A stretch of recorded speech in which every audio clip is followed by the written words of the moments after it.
Pemirsa, Wakil Menteri Kesehatan Dante Saxono Harbuwono mengatakan angka kanker di Indonesia pada tahun 2023 masih tinggi.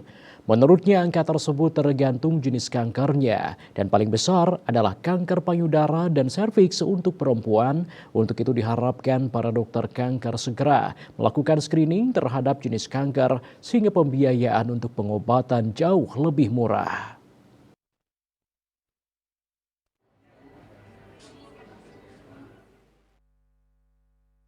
Dalam kegiatan 1 tahun anual Indonesia Cancer Conference bersama Rumah Sakit Kanker Darmais di Jakarta, Wakil Menteri Kesehatan Dante Saxono Harbuwono mengatakan angka kanker di Indonesia pada tahun 2023 masih tinggi.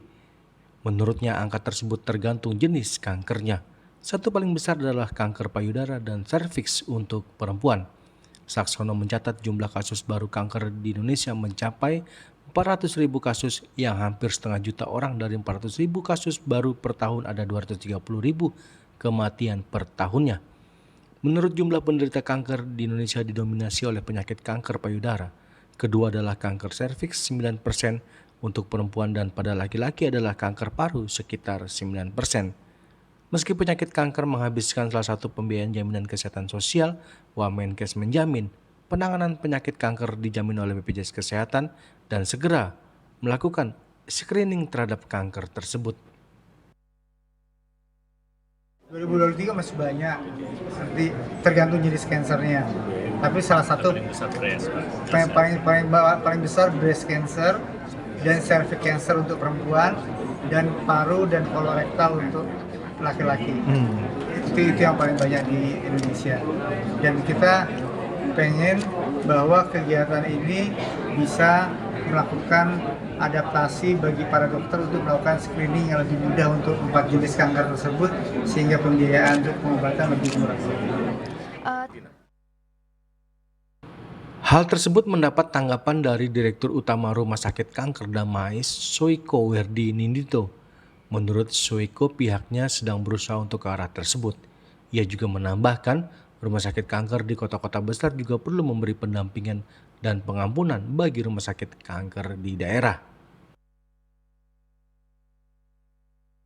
Usianya 30 tahun, kami ingin membuat satu momen yang bisa menjadi kegiatan tahunan begitu terkait dengan kanker. Jadi ini sebetulnya tidak hanya untuk ulang tahun Darmais, tapi bagaimana membuat suatu program ke depan yang continue, sustain. Kenapa demikian? Karena sebelumnya layanan kanker itu masih fokus di kota-kota besar. Nah, Kementerian Kesehatan sekarang dengan transformasi layanan kesehatan kan dia ingin ke daerah. Saya berharap ada wahana gitu untuk bertemu, berkolaborasinya semua pihak, mulai dari pakar, pemerhati kanker, yayasan-yayasan, nanti kita ajak juga, kemudian pemerintah maupun swasta. Pemerintah di sini banyak rumah sakit daerah yang dikasih kewajiban untuk bisa memberikan layanan kanker, bisa duduk bareng di sini membahas berbagai hal terkait dengan pengembangan kanker ke depan.